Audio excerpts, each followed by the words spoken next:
This is On the Market, a Bigger Pockets podcast presented by Fundrise.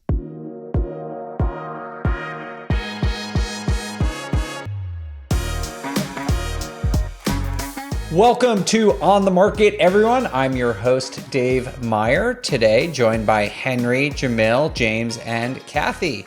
How's everyone? Great. Phenomenal. Good. Well, I'm glad to have you all here. And what we're doing today is we're going to be doing our regular segment, the Correspondent Show, where everyone comes with a story that they are following closely in the world of real estate investing. And we have four great, interesting, very good topics to discuss today. But first, we're going to play a quick game. We've gone away from playing games recently, but I'm glad that we're bringing this back. Today's game is going to be an inflation station where each of you is going to have to guess the price of three different, somewhat volatile items to see if you know how they have been trending over the last couple of years. And we'll also have an inflation pop quiz to see if any of you have been paying attention. Okay, first question. The average cost of a new vehicle in the US was $42,380 in 2021. What do you think it was in February of 2023? So 2 years later, how has inflation changed the price of a new vehicle? Jamil? Well, I mean, Picking on you. It depends on what kind of cars we're buying. Are we buying, James Dana cars? Are we buying the average car? So I'm going to just go with the average car here. And I'm going to say, I know that everything has gone up with cars, $46,750. Okay, $46,000. But Jamil, didn't you buy a Rolls Royce? For taxes. Just want to make sure Yes, that you are buying James Dana cars too. Okay. In that case, $452,750. Precisely. For the record, I buy all my cars used. 1 year old. That's smart. Yeah, I don't believe in new cars. What does a Lambo cost 1 year old?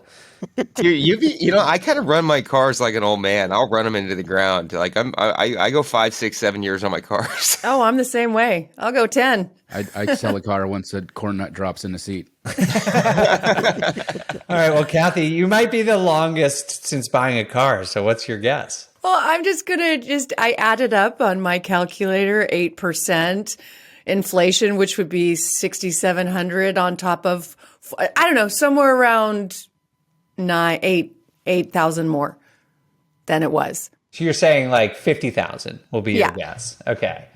Kathy, what about you, Henry? $51,445. Wow, very precise. All right, James? I'm going to go with 10% a year. So we're going to be at roughly $51,000. Okay, a lot of clumping around there. We have a winner, and it is Miss Kathy Fettke. Wow. The average price for a new vehicle in February was $48,763. Had we waited a little bit longer, you would have been even closer, Kathy, because the price of cars has actually been falling over the last couple of months after peaking a couple months ago, but they are still up, obviously, a very large percent over the last 2 years. Well, I'm glad I've got my paid off old car. What kind of car do you have, Kathy? Okay, it's a Tesla. Can't be that old. They haven't been around that long. It's the leftover because my husband, he does like a good car. And so when he gets the new car, I get the old car, which is fine because I get to choose the house. Still sounds pretty nice. All right, our second question. Kathy, I'm going to make you go first. What is the price right now of a dozen eggs? I just bought eggs at the farmer's market and I spent $20. So I have no idea. I'm going to say that they went down. I know they're fresh from a farm somewhere. There were 18 of them. So I don't know what that ends up being, but I'm going to say it went down for the regular eggs, that factory eggs with all the chickens crammed in there. Yeah. Okay. So sorry, I should have given you the context. In December, just back this past December, it was $4.82 a dozen.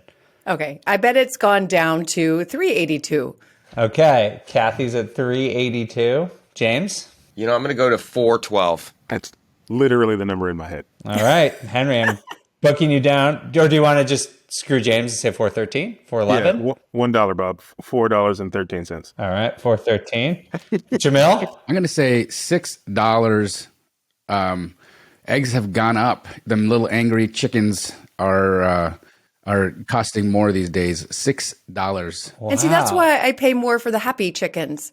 But I also cannot walk by a booth at a farmer's market and not, I don't know, I got to support small business. Got to do it. Well, if anyone listening to this has a farmer's market stand, invite Kathy, I guess. Yes, invite me. Kathy, you won again, despite having seemingly no understanding of how to buy eggs or what they cost. Support farmers.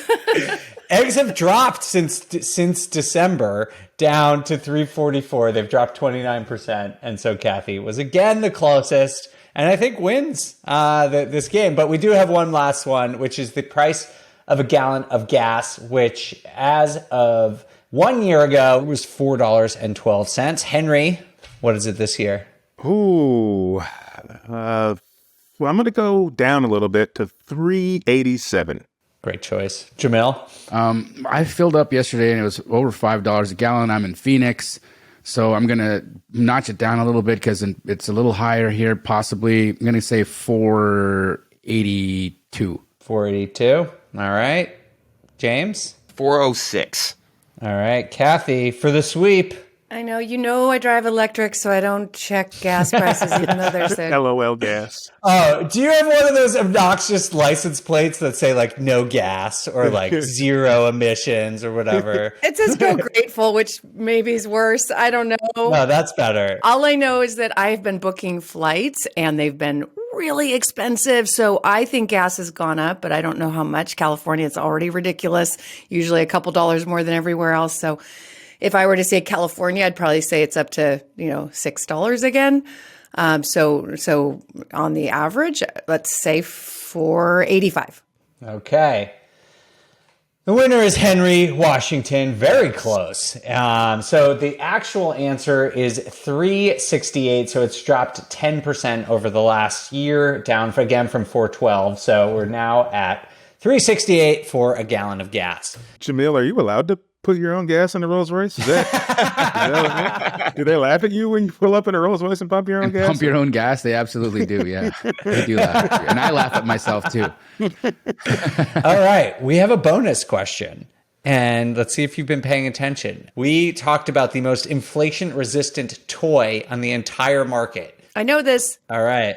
Well, I think you all, I know Kaylin's going to get mad because I'm going to ask you all to yell over each other. But I'm going to see if you all know it by asking you to yell over each other, which makes for great audio for a podcast. So when I say 3, tell me if you remember it. 1, 2, 3. Barbie. Hot Wheels. What did you say? Henry got it. What did you say, Kathy? Little cars. Yeah, you're right. But Henry actually knew the name of it. Hot Wheels. They are little cars. But I that's have like correct. 60 of them in little corners of the house. I've got a grandson. Hitting those things late night in the bathroom, that I do not miss. Under 4. Oh, those things hurt. All right. Well, we're going to take a quick break. Congratulations to Kathy and Henry for having some sense of what things cost. We are going to take a quick break and then come back and get to our stories about the investing climate right now.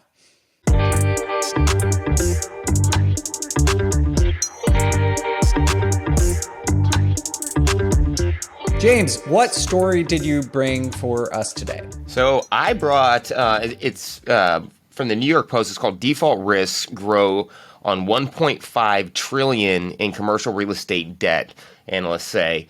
And so what this article talks about, and I think we're all, it's another doom and gloom article that, I feel like right now as people think we're going into a recession or we're kind of into a recession, they're just looking for that meltdown area. And so commercial real estate seems to be the hot topic right now for that.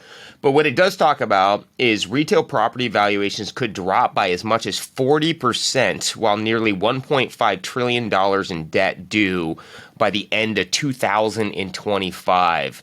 And so what the article talks a lot about is that there's a lot of risk in the commercial market right now because obviously work from home has been detrimental to the income. And so the how you look at commercial properties is it's based on income, right? How much income is it producing?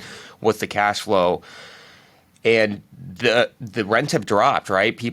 Work from home has not came all the it is working back in the office is not all the way going, and so the rent costs have dropped, and now what's also happening is debt is getting it's substantially more money, and so they're saying over the next 4 years that the maturities will peak in 2027 at 550 billion. In the short term, that there is about 270 billion being due in 2023. But one thing that I think is interesting in these stats, because everyone's really focused on the office side and the commercial side, and then you'll hear these big steps or big stats about how $270 billion is coming due. But if you really break it down, only a third of that is actually office at that point. So out of that 550 billion coming due, if it's using the same percentage, that's about a third to a fourth of that is actually office space. And so I'm starting to wonder if this is really going to be as big of a deal as what everyone's saying it's going to be. Like, yes, there's a lot of things being matured, but is it product that will get refied and stabilized anyways, and it's just going to kind of go through the motions? And is it kind of that 1999 to 2000 tick over where they're like waiting for it's going to be detrimental, and then it's going to kind of just work itself out? I personally think it's going to be detrimental to certain banks and obviously to certain investors.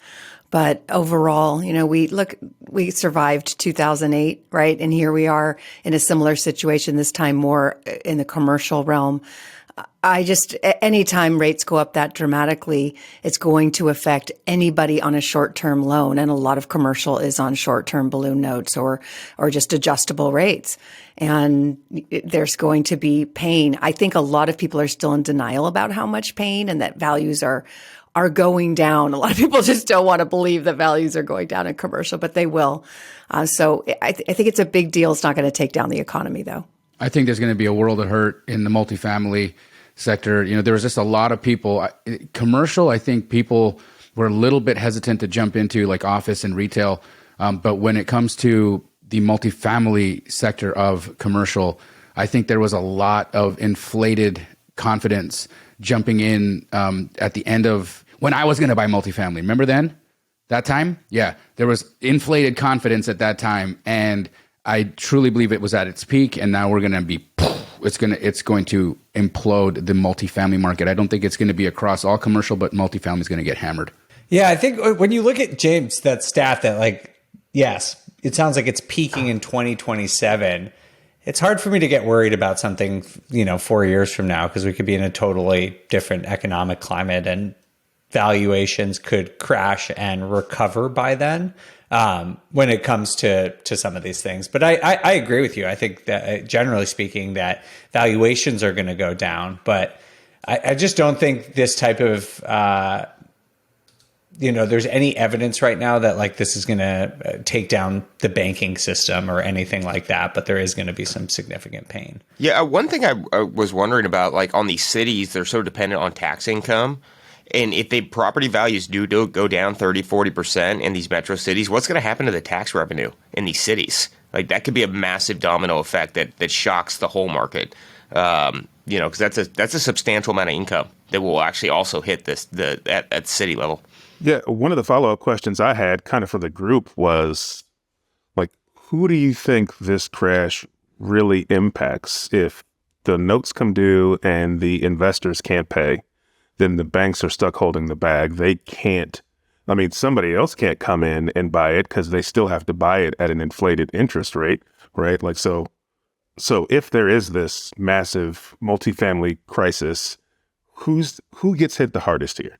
I think the original buyer and partially the bank. Yeah, it's in my last report, I talked about how a lot of the big banks sold these off. So it's really investors again. These were sold off, commercial mortgage-backed securities and packaged up. And who knows, maybe they're, again, same thing, A-rated. So it's going to be institutional funds that bought those or investors that bought those. It's the smaller banks that didn't sell them off, and they will be more hurt. It's going to be a rough day for them. Mm-hmm. Yeah, and just generally speaking for our audience, a lot of what James is talking about, we have sort of shifted the conversation into multifamily, was about office and retail. When we were talking about big declines and things coming due, probably not as applicable to the average retail investor. As Kathy said, these are mostly institutional investors. Obviously, people listen to this probably more invested into multifamily, but from the article, James is talking about the most acute risk seems to be in office, then retail, and then other types of asset classes, including multifamily, but also, industrial, medical, all the other stuff. I just, the one thing about the office downtown, it seems that suburban office is doing better, but the cities with all the high rises, and that would bring in people into the city, and then all the retail around those big high rises, those are the retail in the downtown is what I'm hearing would be affected because people aren't going into the office so much if the offices are empty.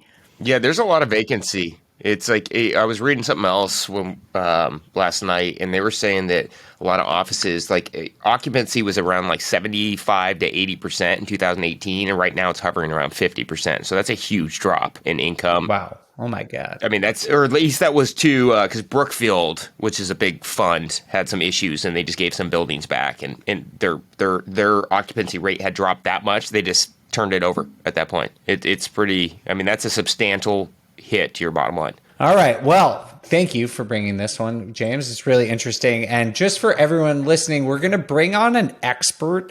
His name is Richard Hill. He's going to be coming on the next couple of weeks if this topic is of interest to you. He knows all about commercial real estate debt, and he does a really good job breaking it down by different sectors, when different types of loans are due, how much liquidity there is in the market. So if you're interested, then make sure to check that out in a couple of weeks. Let's move on to Kathy's story. What do you got for us? Yeah, mine is a divided housing market. Zillow says these 294 markets will see home price gains, while 102 markets will tick lower. So these kinds of articles, I think, get investors' attention because, of course, do you want to be in the market where there's price declines, or do you want to be in the market where there's growth? And a lot of it is not surprising. My goodness, I just wanted to bring this article because we talked about it a year ago, and things really haven't changed that much from what we were predicting a year ago, which was that there were certain markets that had bubbled up. They were pandemic fueled markets like Boise, like Phoenix, Austin. These markets went up. Oh my gosh, it's just shocking when you look at it. It was 53% in Boise. Austin was 61% increase in prices over the pandemic period, and Phoenix 59%. So that's a huge increase. And in this article, John Burns Real Estate Consulting was the most concerned about those markets, thinking that that at least half of those gains would disappear, and that may or may not have already happened. And then the Southeast being the areas where there's probably going to be more growth over the coming year. So in this article, again, the Southeast looks to be growing along with the Midwest, but the West, where there was already so much price increase and where people are already stretched so thin, where interest rates make a big difference. You're already struggling to buy that $1 million house, and then rates go up. There's no way. But does it make that big a difference on the $200,000 house or the $300,000 house in the Southeast? But what I kind of took away from this was, in an area where there's rising inventory and it's obviously very popular, lots of people pouring in to buy and live there over the last few years, I don't see it as a bad thing to be buying in some of those areas where there is inventory growing. And I know we got two people here today who are in those markets, Jamil's in Phoenix and Jimmy's in Seattle, where, you're still buying deals and maybe buying deeper than you were. And so again, it's not necessarily bad news if you look at it from an experienced real estate, mindset. I'm buying in the Southeast because I like to see values go up. But if I were buying the way you guys do, I would kind of think I'd want to be in those markets that are a little bit distressed and where inventories are rising. I don't know. What are you guys' thoughts on that? Well, just to speak to Phoenix right out the gate, we did have a shock to the system for for like a compressed period of time, and then the market just started to go again. And when you look at like days on market, when you look at inventory, when you look at the indicators of demand, what I'm seeing and what we continue to see here is, yes, we did have a correction. The correction was not nearly half or all of the gains. It wasn't even close. In fact, so far, what we've been tracking is that we've been somewhere between 10 and 15% here in Phoenix. And it's stabilizing. And not only is it stabilizing, but demand is upticking and things are chugging along. So, I think if you are smart and you are really paying attention to where there's opportunity in a market like Phoenix, you can buy deep, you can hold for a little while, and in a couple of years, realize incredible profit. Yeah, I mean, I would love to hear your thoughts, James, too, because these are obviously markets people want to be in, right? That's why they grew so quickly over the last few years. So, and we know that I saw your last Instagram post where you made a ton of money on a flip. I was very jealous. We're seeing the same thing up in the Pacific Northwest is what Jamil it was talking about. We saw this compression, now it's flattened out, and now we're seeing inventory getting just eroded. Right now, there is nothing for sale. Days on market have dropped 35% in the last 30 days up in the Northwest. And I actually think this is 2023. The end of 2023 could be one of the best times to dispo off a flip property. It's because what's happening is that inventory is tightening so much, and really what's out there, a lot of the stuff that's sitting in the market right now is also just overpriced junk. Like, people just slap big numbers on really not great properties. And that stuff's going to sit there and it's going to skew the data. But I would say that's 50% of the inventory in our market. And we're seeing the deep buys right now. And I was trying to it's like every quarter we're changing our game plans, right? And so I'm like, now I do think rates are going to be down.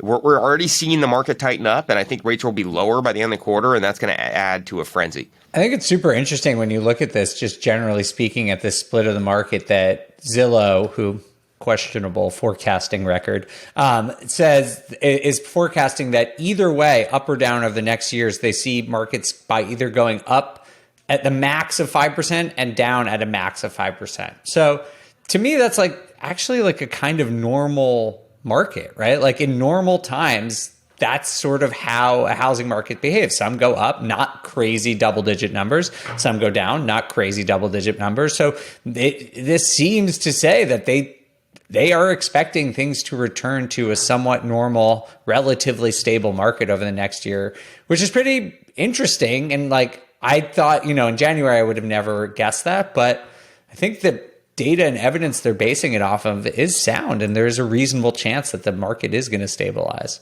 Yeah, I think if you're an investor who is looking to invest for appreciation in markets that are strong and markets that are popular, this is a great time. You should be looking at those areas that are blue on that map, right, where the prices are down, because we all know you zoom out and real estate's going to go up. So if you were in a cash flush position and you can hold, then what a great time to get into some of those more expensive markets that you may have thought you were priced out of.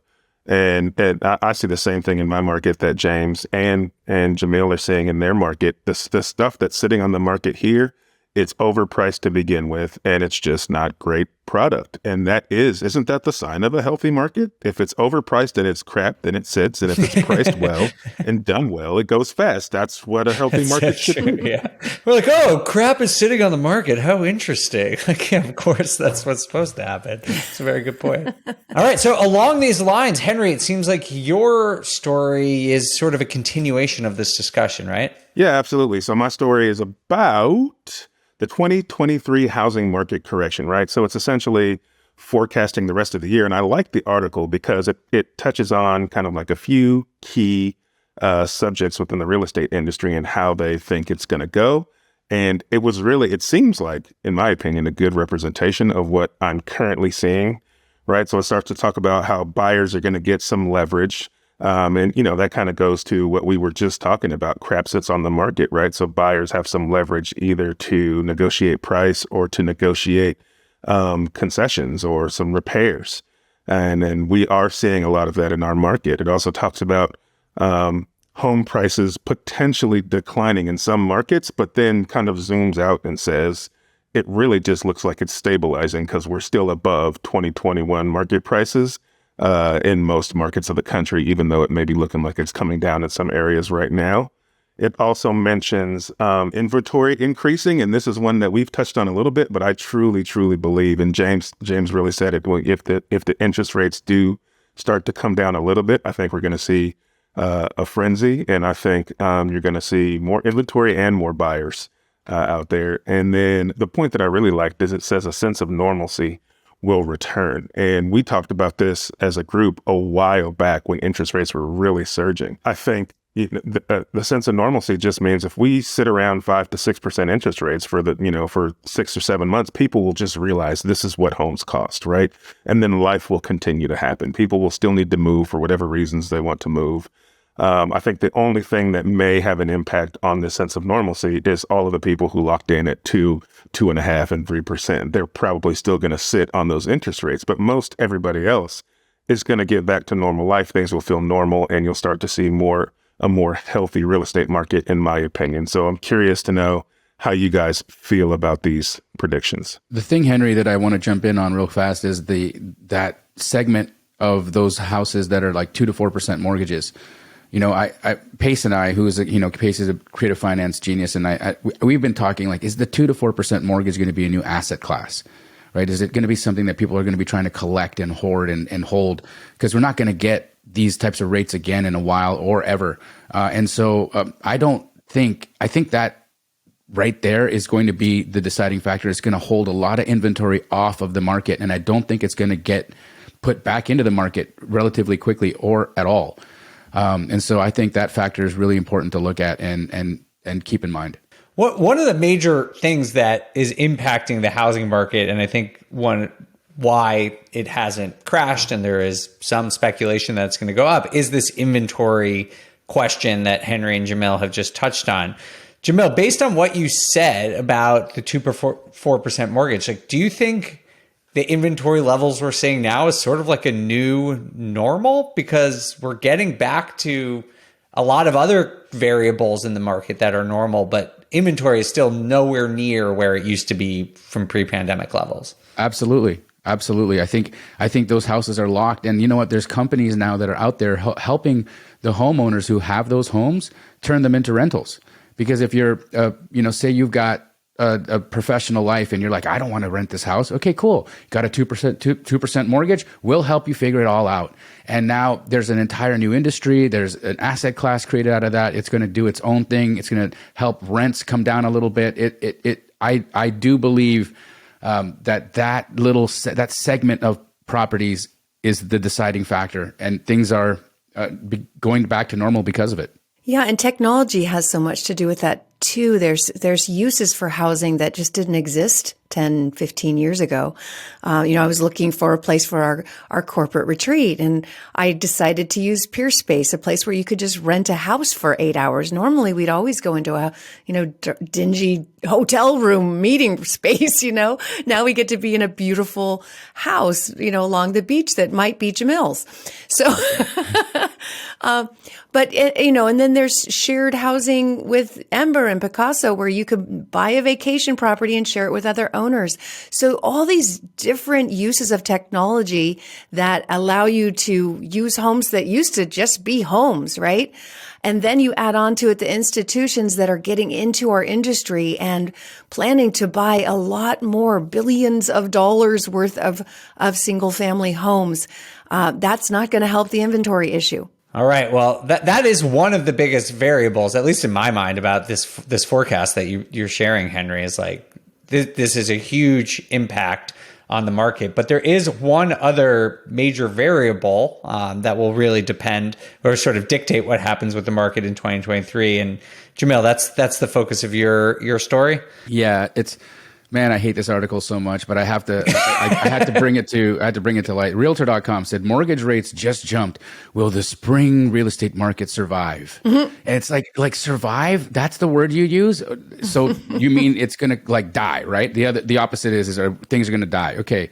Well, let's look at the data, because the facts is that rates went up to what are we looking at here? Like 6.39 up from last week's 6.27, which are still lower than where we were at 6.48. So, I mean, it's not as bad as it was. It's better than then. It's a little worse than last week, but okay. So what are we really talking about here? Let's see how that affected the market. So when you're looking at like weekly housing, at the housing trends, the median listing price is up 2.5%. New listings are down 5%. Days on market are 16 days longer. 16 days longer. What is 2 weeks? 2 weeks. And mortgage rates, and then they use the word survive. That's like what I pictured was like, imagine this, okay?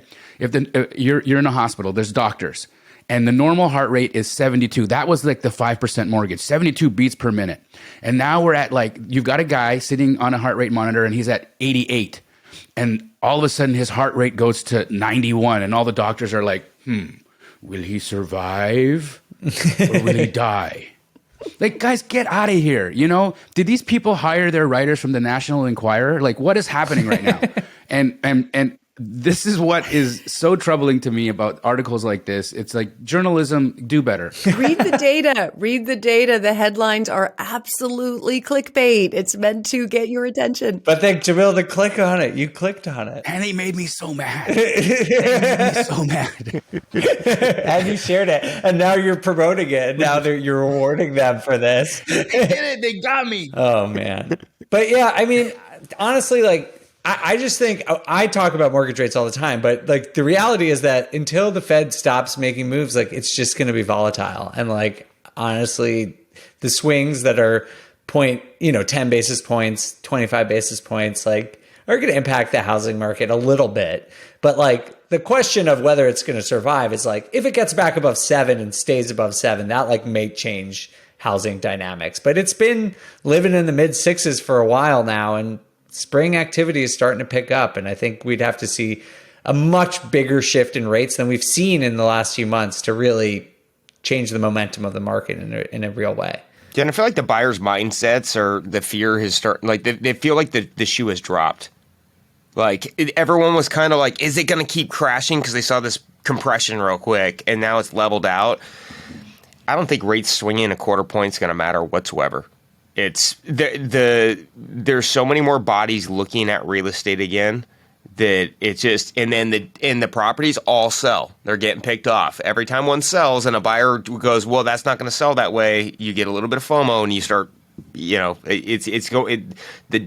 whole overall mindset of the market has changed dramatically in the last 60 days. All right. Well, great stories. That was a great conversation. So it sounds like everyone sort of agrees that the market is starting to pick up, and these forecasts, these revised forecasts that everyone seems to be doing. We talked about Zillow today, but all these major forecasters seem to be upwardly revising their housing market forecasts right now. Even if they think there's going to be a decline, it's less of a decline.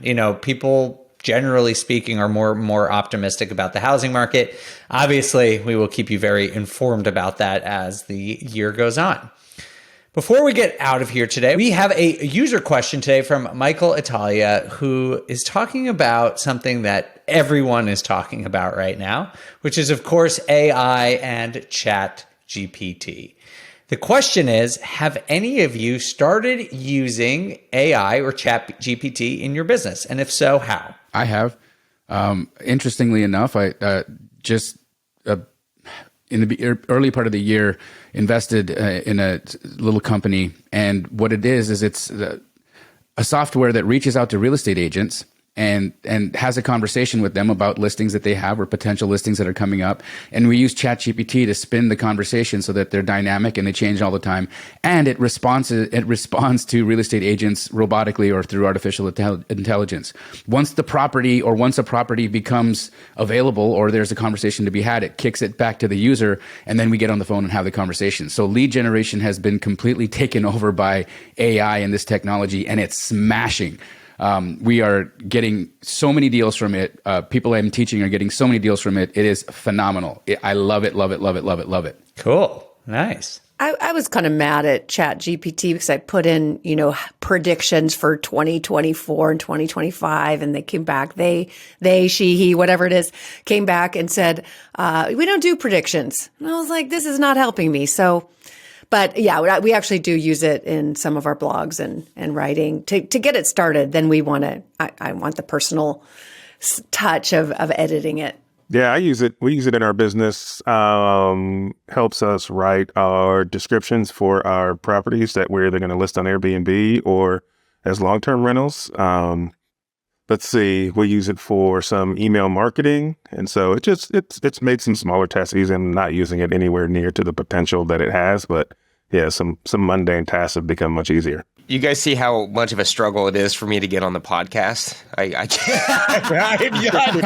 I have not used ChatGPT, but I know my staff is, and they've been exploring it like crazy. I can't wrap my brain. I'm so old when it comes to that stuff. I can't wrap my brain around it. James is still learning how to use email. I don't buy it. We literally saw you use ChatGPT to look up the answers for the quiz at the beginning of the episode. So I don't But he still didn't get any of it right. I'm doing something wrong here. I have not used it yet, but I also wouldn't admit that on this podcast that employs me full time. So maybe I have. I guess we are using it. They were telling me, our social media manager, he was telling me that they use it to fix your eyes. Yeah. Now, oh yeah, that's cool. And they also run our audio now through it, and it like fine tunes. Because I mumble, so I guess it's working for that way. But that's about as far as we've made it so far. All right. Well, thank you all so much for all of your information and insights today. Let's just do a round and remind everyone where they can find each one of you if they want to follow up and learn more about you. Kathy, why don't you go first? You can find me mostly at realwealth.com, but also on Instagram at Kathy Fedke, and I just learned how to green screen, so my technology is I saw that. It was really good. So it took me like an hour to figure it out, but hey. Now you're good forever. Maybe. Henry, what about you? Oh, you can find me at the Henry Washington on Instagram, or you can check me out at henrywashington.com. And is ChatGPT the new Ask Jeeves? Is that like what that is? They've spent the last 20 years perfecting Ask Jeeves, and this is what we have now. Jamil, where should people find you? I'm at youtube.com/JamilDamji, JamilDamji, or my IG at JDAMJI. All right. And James, if you want to connect with him, please mail him a postcard or call him on a rotary telephone and he'll pick up. We do have walkie-talkies at the house. That's for real. That's because his house is so big, he needs it. He gets lost. Oh, no, for real, James, where should people find you? Best way to probably find me is on Instagram at jdaneflips or at jamesdaner.com. All right. And I am at The Data Deli on Instagram, or you can always find me on Bigger Pockets as well. If you have any questions or thoughts about this show, reach out to one of us. Let us know what you think, or if you have any ideas on how we can improve topics you want to hear. We're all here to listen and respond to all of you. Thanks again for listening. We'll see you next time for On the Market. On the Market is created by me, Dave Meyer, and Kaylin Bennett. Produced by Kaylin Bennett. Editing by Joel Esparza and Onyx Media, research by Pooja Jindal, and a big thanks to the entire Bigger Pockets team. The content on the show On the Market are opinions only. All listeners should independently verify data points, opinions, and investment strategies.